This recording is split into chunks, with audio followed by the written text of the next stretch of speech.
Welcome back to this lesson. So this lesson is about data types and variables. It's about data types and variables. Data types and variables. Okay, so in the previous lesson we set up our environment. We installed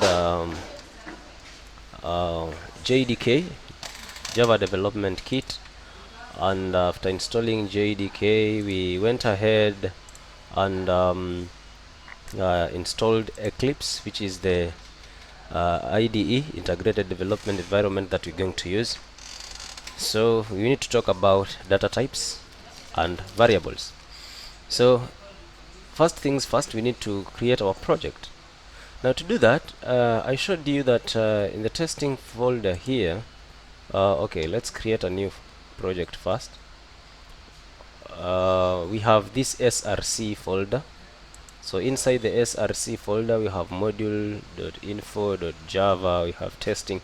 So I want us to create a new module. I mean a package. I want us to create a package. What is a package? A package is a collection of classes. A collection of classes.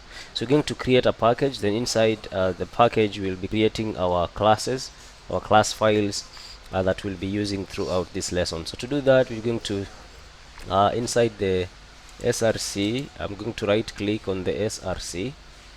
I will right click on it. So when I right click on it, I'll go to new, then new, I choose new package. So I need to give my package a name.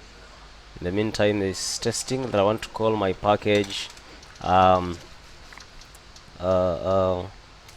Java lessons. Let me just call it Java lessons. Then I'm just going to hit strike enter. I'll leave everything in default. So we have Java lessons package created here. So again, we need to create a new class that we're going to use for our lesson. So I'm going to right click on the package, then you go to new, and you select new class. You go to new and select new class. So the class name, I'm going to call it data types. I'm going to call it data types. That's the class name. Then I'm going to leave everything in default. I'll talk about all this later. I'm going to hit enter. So when I hit enter, a file here will be created that has the package Java lessons and has public class data types. So in the public class data types, I want to write this. In the meantime, don't worry about what I'm typing. I'm going to type a public static void main, public static void main, and brackets, strings, args, followed by square brackets, and then there I'm going to open the curly braces. This is supposed to be string, yeah. I'm going to open the curly braces. So the code, every code that I want to write, I'm going to write it inside the main. This is the public static void main, so inside the main. So our lesson today is about data types and variables. Data types and variables. Data types and variables. So what we need to understand here is that data types, variables, and arrays are actually the most fundamental elements of Java. They're the most fundamental elements of Java. Now, one of the features of Java that we talked about, that I mentioned, I did not discuss it, but I mentioned, is that Java is a strong typed language. Java is a strong typed language. It's something that we talked about. Java is a really strong typed language. Now, what does it mean that Java is a strong typed language? It means every variable that Java has a type, okay, and every expression also has a type. and every type needs to be strictly defined. Every type needs to be strictly defined. If there are any assignments that you are making, you need to make sure that all assignments are checked for the type compatibility to ensure that whatever expression or whatever variable you are assigning to an expression is actually compatible. Because if that is not looked at, we are going to get a mismatch result. A mismatch are going to give us errors. In Java, there are no automatic type conversions, just like in other programming languages. We have that in C, we have that in Visual Basics, etc. But in Java, it's not there. So I want to talk about the first data types, and that is the primitive data types. So I'm going to use comments. By the way, before I go ahead, // is used for comments. What are comments? Comments are a way that enables us as programmers to write notes about our code or to explain our code. They can also help us to comment out some code that we have written. There are two types of comments. The first one is a single line comment, like this one that I have used here. I said data types and variables, and the other one that I'm also using here saying primitive types. The primitive types, we also call them simple types. Primitive types or simple types. That is a single line comment. But we can also have a multiple line comment, which is put by having a / followed by a star.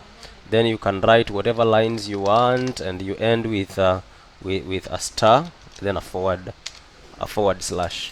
So you realize that all this is put in green. So we're going to use these multi-line comments just right away.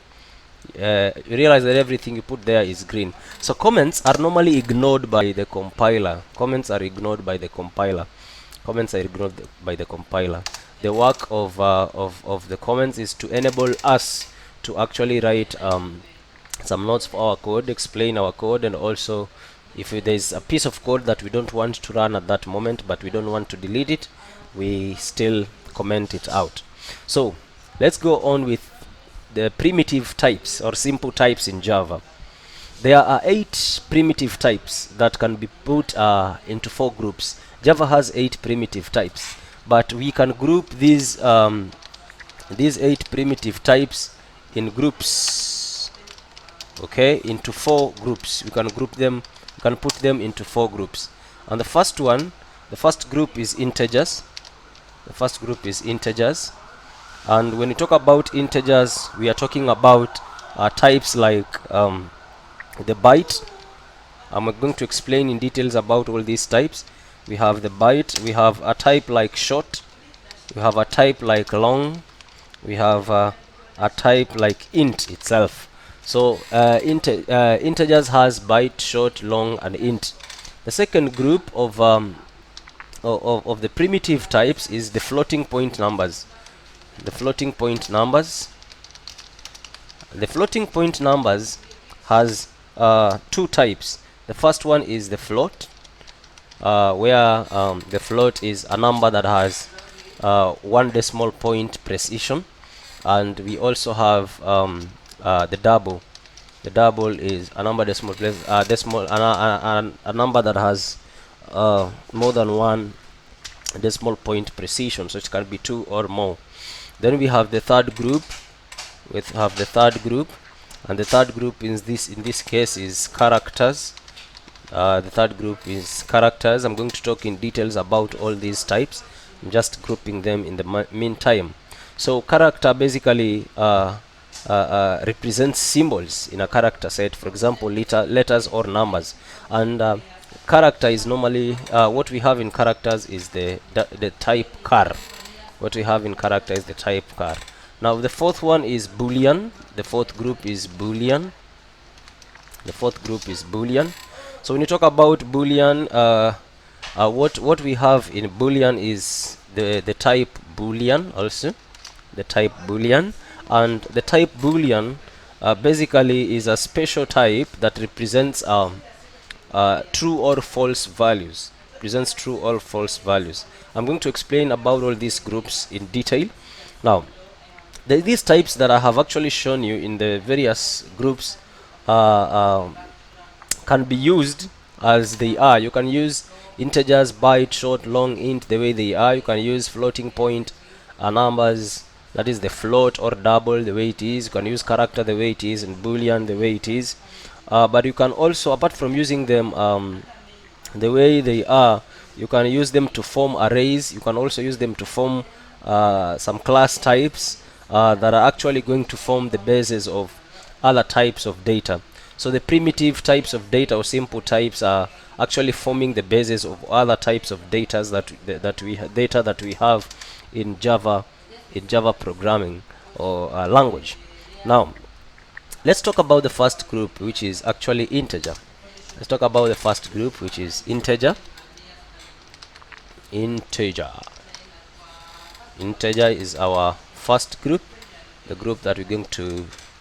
So let's have a multi-line comment again. Let's have a multi-line comment. Multi-line comment there, so that you can just type in something inside there. All right. So far so good. So the integer. Now integers are signed positive and negative values. They are signed positive and negative values. Now I understand if you are coming from the background of C++, there are unsigned positive there are unsigned positive only integers, but Java does not support unsigned positive only integers. So we said integers, the integer is a group that has different types. It has byte, so the first one is byte, so it will be generous of us to talk about byte as the first type in the group of integers. So byte is basically the smallest integer type. It is the smallest integer type, and it takes it has a size of 8 bits. It has a size of 8 bit, or it is an 8-bit type. So it is of the size of 8 bits. The byte is also ranging from, the range of the byte is from negative 128 all the way to positive 127. That is where it is range. That is where it ranges. Now you would be asking yourself, where is byte useful? So byte is useful when you are handling some a stream of data that is coming from maybe a network or a file. If you're receiving a stream of data from a network or a file, you would need byte to handle it. Now normally byte is declared using the keyword byte. Okay, byte, that is the keyword. If you want to declare byte, you use the keyword. For example, so we can just come in here now and write some real code. For example, we can declare the variable byte. Two variables. We say byte b comma c. Now this is introducing us to a concept known as variable declaration, known as a variable declaration. So a declaration has the type followed by the name. So the name is b, the first value is b, and the second name is c. So we can write this statement this way, this declaration this way, by two lines. We have byte b and we also have byte c, yeah, as separate lines. But if you want to put you want to declare variables that are of the same type, you can actually put them on one line, but you make sure that they are separated by a comma. So we have b comma c.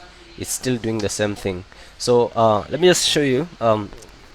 That is how we declare a byte. Don't worry, we'll get into the details of that. I'm just showing you how we declare a byte. We are going to go into the practical details of that. The second type is the short under the group of integer. The second type is the short. Now for the short we have, it is a signed value. It is signed and it has the size of 16 bits. It has the size of the 16 bits. It is a 16-bit type. So the byte one is 8-bit, then the short is 16 bits. So it is also ranging from The short is ranging from negative 32,768, I guess, 32,768, all the way to 32,769, all the way to 32,769. That is its range. If you look at it, you will realize that the short is actually probably it is the least used when it comes to Java. It is the least used when it comes to Java. It's not oftenly used, but it's important we understand. Now, to declare a short type, you need to use the keyword short, then followed by the name. So it can be S, for example, followed by the name, or maybe you want to declare to have T, so short T. Yeah, so the short keyword followed by the name of the variable that you want to declare. Then the next one is the integer. The next one is the integer. The next one is the integer, or the int, I mean the int. Now the int is the most commonly used in Java. Most commonly used. This type is used oftenly, frequently by so many programmers, and the reason is so simple. It's taking care of many of the needs. It's taking care of many of our needs. So that's why it is most commonly used. It has a range also. It has a range, and its range is from 2147, I guess, 438, 483, not 438, and 648, all the way to 2147, 483, then 647. So its values ranges from 214, that is around 2,147,483,648 to 2,147,483. 147,483,647.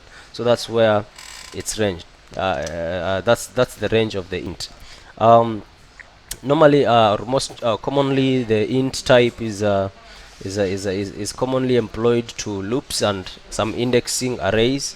I'll talk about loops commonly employed into loops and index arrays. So it's used in indexing arrays as well. So we have some people who will argue, or who are arguing that in conditions where the larger range of an integer or an int type is not needed, you can just use a byte or a short.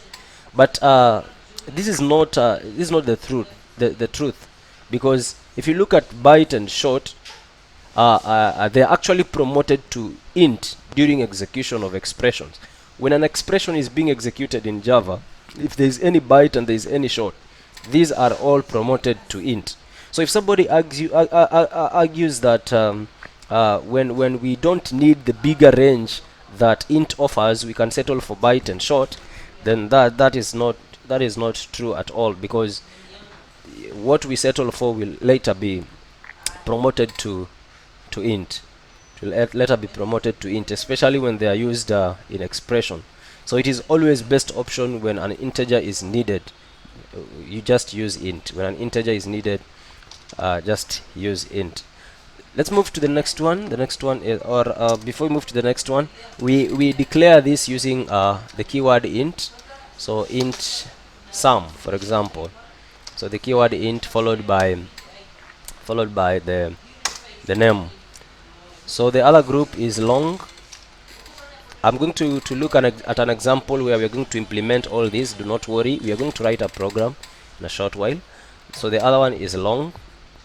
Now the long, let me comment it out. um, the long is actually a type that is of 64 bit. This one is of 64 bit, and the long is normally used when an integer is not large enough to maybe hold the desired value. For instance, there's a value you want to hold, and that value is actually out of the range of the integer. It goes out of the range of the integer. Then you are going to settle for the long keyword. You're going to settle for the long type. So the range of the long is quite large. Thus, the long is mostly useful, or more useful, when you're dealing with some big whole numbers. So when you need some big whole numbers, the long could be the most preferred one. So these are the four types under the the group of integers. So I want to just erase all these so that we can have an example program that is going to illustrate or to show these types. So I'm going to remove up to here. So I'm just going to remain with the main class here, public static void main. That is what I'm going to remain with. Okay, so so we are going to have to declare an integer. So the integer is light speed, the speed of light. We want to store the speed of light, so light speed. Then we are going to declare another integer. We want to declare the days. So let's use long for the days. So long days. We use long for the days. Then we need to record seconds. Because we want to see, we just want to write a program that is going to show the days light is going to travel, the distance that is actually the light is going to travel. So we have days, then we need seconds. So let's have long seconds. We also need seconds. We also need to store distance. So long distance. Make sure you're following along with the code. Make sure you're following along. So here we want to do an approximation of the speed of light in actually miles per second. So we are going to initialize. Let's initialize the speed of light. So say you're going to say light speed. We are going to initialize it to 186,000. So we've given it a value. Then we also need to, let's initialize days to 1000. Let's initialize days to, we have 1000 days. So this line is specifying the number of days. Is specifying the number of days light is going to travel. So we have the speed of the light, we have the number of days light is going to travel. So can we get the seconds? We convert the number of days into seconds. So we have declared a variable, we called it seconds. We're going to say seconds. How do we convert the number of days to second? Of course, we need to check the number of days. We take the number of days, then we are going to multiply. We're going to multiply the number of days.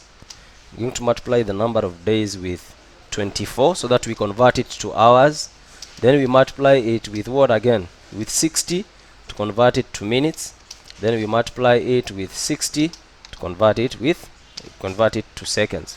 So to get the seconds, it's the number of days multiplied by 24 multiplied by 60 multiplied by 60. So we can have a comment here and say this converts days to seconds. Okay, that converts days to seconds. All right. So we also then need to compute the distance. We need to get the distance. So distance, now from your mathematics, distance is obtained by speed times time, right? It's obtained by speed times time. So we need to take the light speed.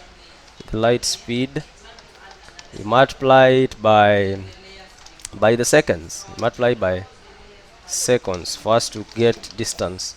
We multiply by the seconds for us to get distance. So distance is equal to light speed multiplied by seconds. So this one computes distance. This one computes distance.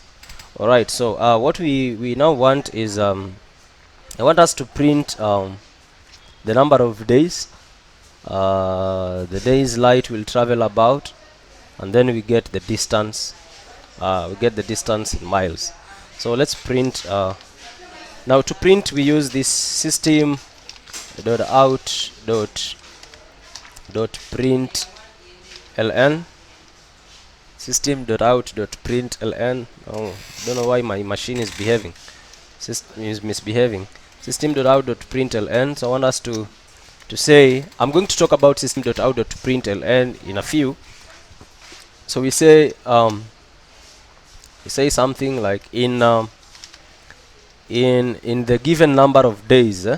So we say in plus days. Don't worry about what is happening. I'm gonna explain that. You will get used to it because we're gonna use that much of the time. Let's print on a new line. Say system dot out dot print ln. System dot out dot print ln. So this time round I want us to print days. Let's just say days light will travel. Days light will travel. Then let's print the distance in miles. So again we say system dot out dot print ln, and we are printing the distance.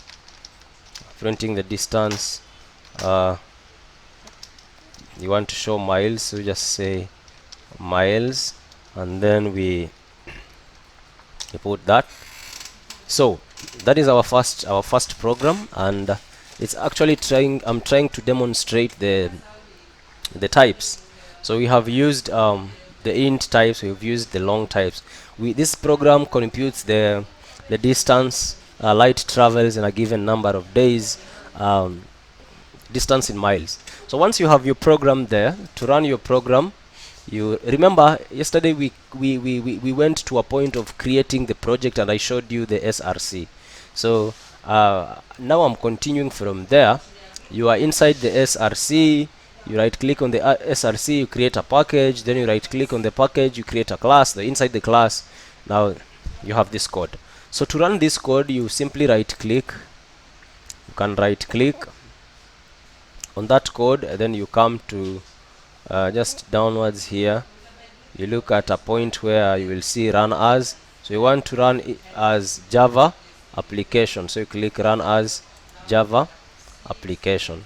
So you just say okay, and let's allow it run. Let's allow our program to run and show us. Now if you look downwards here, it says you here it shows you, it tells you in 1000 days light will travel 160704, a big number, miles. Yeah. So let's come back to our program. We have declared an integer variable to hold the speed of light. We've declared a long variable to hold the number of days. We've declared another long variable to hold the number of the seconds. We've declared a long variable to hold the distance. Then we have initialized, this is called initialization. We have initialized the light speed to this value and the days to this particular to this value. Okay, and then here we are computing the distance, then we are printing the results. So if you look at the output of this program down here, if you look at the output of this program, you will clearly see that the results could not have been held by an integer variable. I want you to look at this this number here. This number is very big. Look at this number. This number is very big. Now let's go. Let's revisit I said that the maximum value an integer variable can hold is 2 billion 147,483,647. But this value is way beyond that. Thousands. This value is way beyond that. Actually, it's beyond trillion. Yes, so it's big. It's big. It means there's no way that we could have stored this value in an integer variable, because it is actually exceeding the maximum value an integer variable can hold. Now let me show you what I mean. What we are printing out here is distance. So let's come to distance here. Let's change it from long. Let's change it from long to int. Let me just show you some magic. If you change it long to int, boom, there is an error that comes out, a syntax error that comes out here. Let's check this error. You see, it's written type mismatch. You cannot convert long from int. In other words, the compiler knows that the results of this operation here is going to be a long. Yeah, but we are trying to actually store this long result into an integer variable. An integer variable has small capacity than a long, so we cannot store it in there. So that is what we mean by Java is a strong type. It is really into type. It checks type. It makes sure it does not compromise. It makes sure you do not compromise on type. Very important feature of Java, and that is useful. I'll talk about it later. So let's return long there, and once you return long, the error goes away. So that was about the integer. Okay, so I want us to move to the floating point types, or what we call real numbers. And we said there are two types for the floating point types. We have two of them. We have float and we have double, where float represents a single precision and double represents a double precision number, or more than one precision. So let's create a new class. We are coming here on our package, Java lessons. We will right click on that package. We go to new, and when we go to new, we say class. So we are creating a new class. We are giving this class, let's give it floating point, the name floating point. Let's give it the name floating point, and we save it. So now we have a new file here.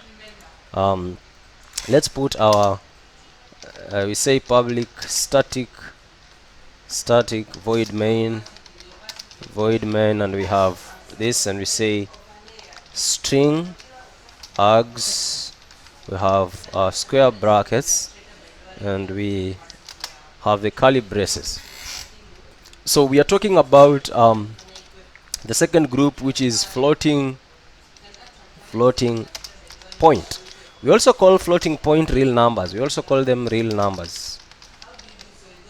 Now, we said this particular group of types, it is actually made up of, it is comprised of two types. That is the float and the double, where float represents single precision numbers and double represents multiple precision numbers. Now, if you look at, we talk about the double. If you talk about double basically uses the keyword double in small letters. It uses the keyword double, and it has a width in terms of bits. It has the values 64. It has the size 64 bits. It has a width of 64 bits, and the range that this particular type has, is 4.9 all the way to 324. Moving to 1.8 plus positive 308.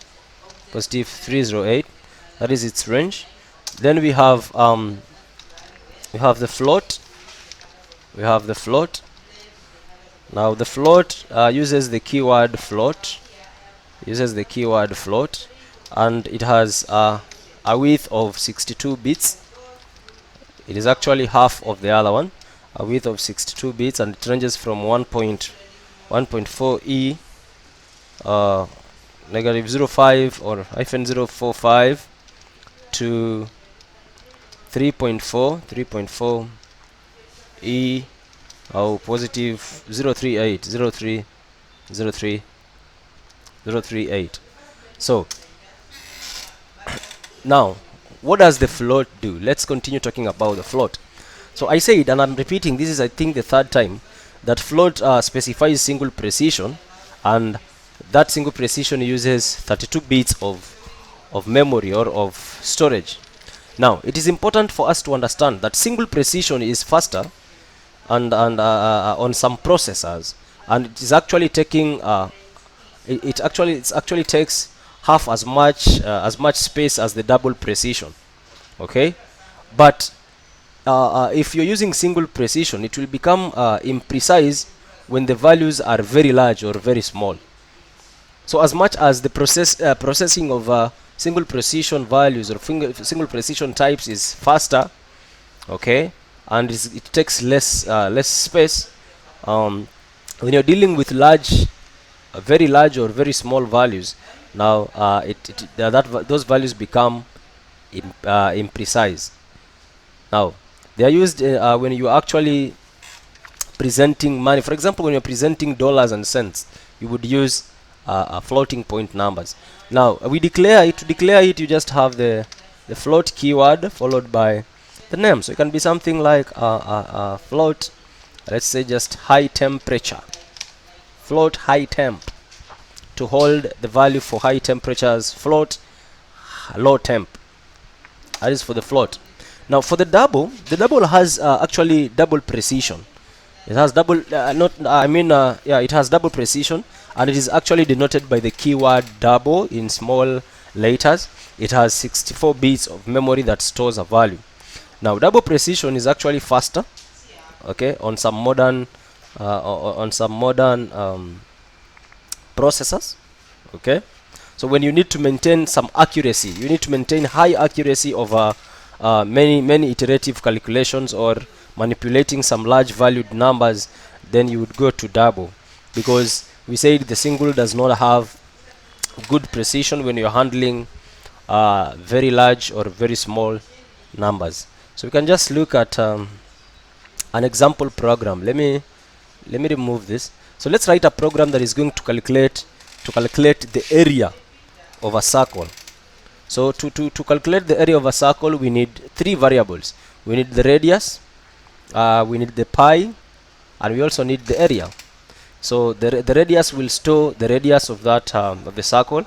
The pi will store our constant, and then a will be the area. So because all these are going to be of type double, you can declare them in that phase. So double pi comma radius comma area, double pi comma radius comma area. So our pi, we can just give our pi. So our pi is from mathematics is 3.142. so we give it the value 3.142. It's supposed to be pi with an e. Then we have radius. Let's give it a radius of radius. Let's give it the value, just any random value. It can be something like 10. This I need to remove 10 point something, like 10.34 5, something of the sort. Then let's calculate the area. Of course, area, we obtain area by taking pi r squared. So it will be pi multiplied by radius, then multiplied by radius again, because we want the r squared. So area is equal to pi multiplied by radius multiplied by radius. So now we can print the area. So system.out.println, we can say the area is, then we give it the value. The area is, then we give it the value. What value we are giving it there is area. The area is, and we give it the value area. So we can run this program. Now instead of right clicking, you can click here, this, you click that, it will still run your program. Okay, it will still run your program.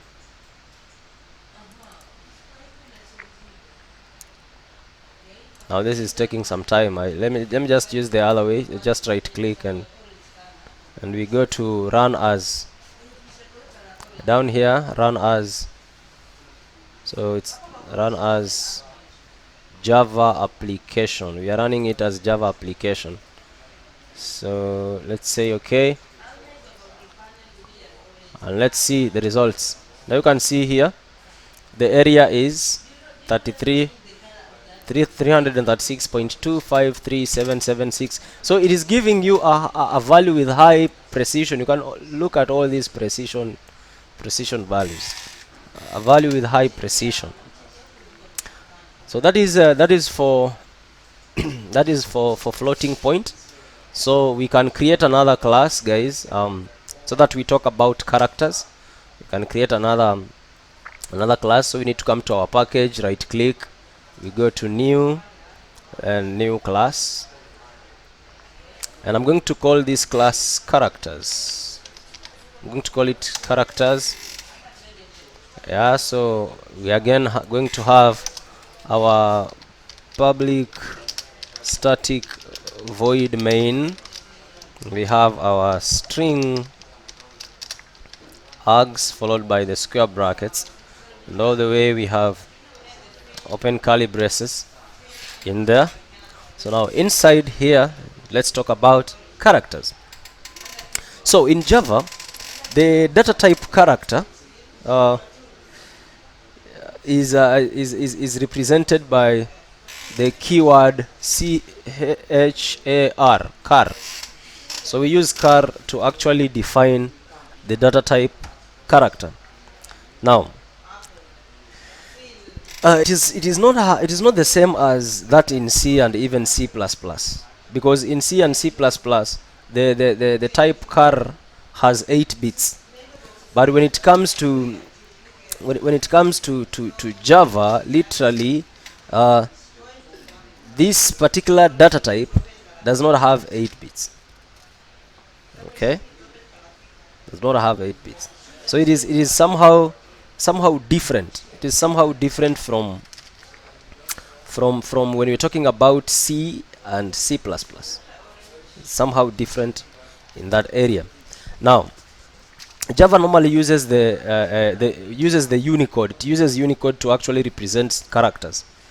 Now you might be asking yourself, what is Unicode? Unicode is simply it is an international character set that is used to represent all the characters found in all the human languages. All the characters found in all the human languages are represented in this Unicode. So in Java, char is actually a 16-bit type, not an 8-bit as it is in C and C++.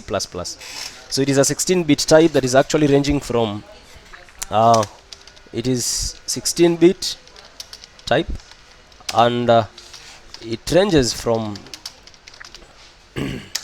is ranging from 0. We move from 0 all the way to 65 536. Okay, it is important to note right now that there are no negative characters. We don't have negative characters. So the Unicode characters has no room for negative characters. So to declare a character, we say you use char.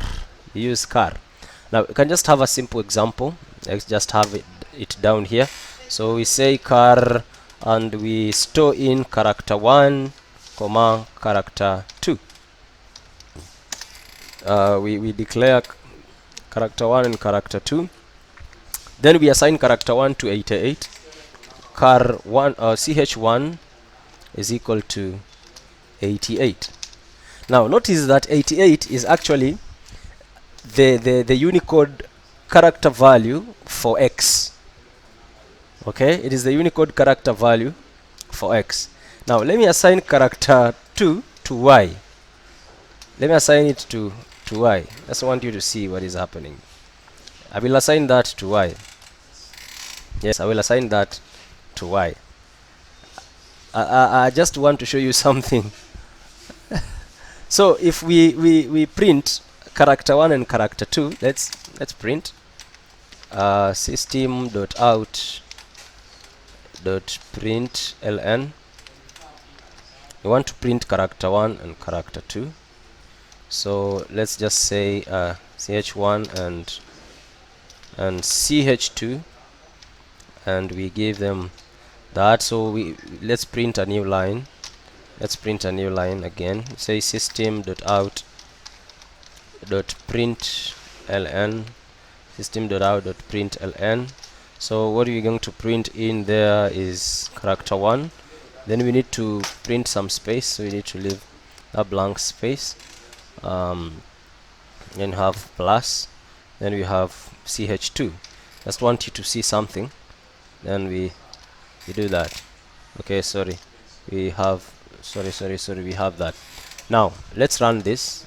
I'm gonna to right click and let me hit this one here and say okay here. So if you come down here, you see ch1 and ch2. ch1 has printed x and ch2 has printed y. And we gave ch1 the value 88 because in the Unicode character set 88 actually represents x and 89 represents y. So that means we can do some addition. We can do some addition or some arithmetic operations with the character type. So although we have the character designed to hold Unicode characters, it can also be used for an integer type on which you want to perform some arithmetic operations. For example, you can add two numbers, okay, or maybe incrementing the value of a character variable. So if we can actually improve this. Let's just improve this to show the mathematical aspect, the arithmetic aspect. So we have ch1 is equal to 88, and we have printed ch1 here, and we have printed ch2. So I want to add some other lines of code here. For instance, I want to say ch1 plus plus, which is this is an incremental operator. It simply means take ch1 and add 1 to it, then store that ch1 into ch1. Let me just write the other version of this. It's just like saying ch1 is equal to ch1 plus 1. It's actually more like saying the same thing. It's more like saying the same thing. So we are saying ch1 plus plus, ch1 plus plus. So we are incrementing this. Increments ch1. We are incrementing ch1. Then let's print ch1 so that we see what I'm saying. So system.out.println, and we want to print ch1. So if we run this code, just want you to see the output. The output is y. It's giving us what? Y. Why is it giving us y? Because x is actually 88. So when we add 1 to 88, it becomes 89. It becomes 89, right? It becomes 89. So let's decrement it. Let's say minus. Let's decrement it and then print it. Let's see how this is going to turn out. So if we print this and we come here and we say okay, let me check the output. It shows us W. Remember, You move from W, then you go to X. So it means W is actually 88 minus 1, which is 87. So you can do some arithmetic operations with the character, although it was designed to hold character variables. So again, we need to move to the next we need to move to the next type, which is the last amongst in the group of four of the four primitive types that we talked about, and this is the Boolean. So we're going to create a new class. We come to our package here, we right click, we say new, and select new class. So let's call it Boolean. I'm adding double N because if you just call it Boolean, Boolean is a word, is a keyword in Java. So don't just call it Boolean. Let me just add an N so that we can have it accepted. So public class Boolean, then we can put our main class. So public static void main. We have this, and we say string args, and we have that, and then here we have that. So we are talking about the Boolean, type. So we say the Boolean is a type that actually stores logical values. It stores only one of the two values, that is true or false. So it can only store true or false. So we can illustrate this looking at an example. For example, let's have the Boolean b. We have declared a variable called b. So then let's assign b to true. Okay, true with small t. Let's assign b to true. Now after assigning b to true, we can actually print b. So let's say system.out.println. We are printing b, so we put in b there.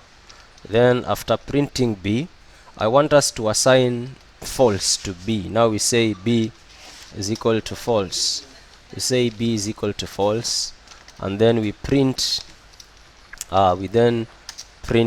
b again. So system.out.println, what we are printing again is b. So if we run this code, the first output will be true and the other one will be false. So we have Boolean values. We use the Boolean values to print to store one of the two values, that is true or false. We can also use the Boolean to control some if statements. For example, I'll talk about if statements later. I can say if b, at this time remember b is false, because if you said b false, then it's typed. So currently b is false. So if b, in other words, if false, then we can print a message. Say system.out.println. You can print a message and say let's say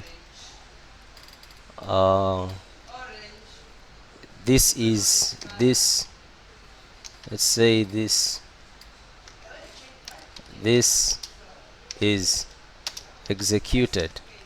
This line is executed. It's something like that. So let me run this and let's see. Just run that. Let's see the output down here. We have true, false. Now you see, we said if b. So the if statement works such that if the result this statement executes to true, it will run the code that follows next. If it is executing to false, it won't run the code.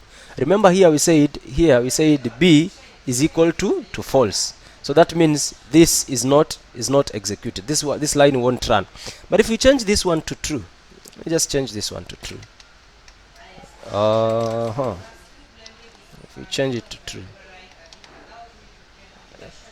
to true, let's run and see.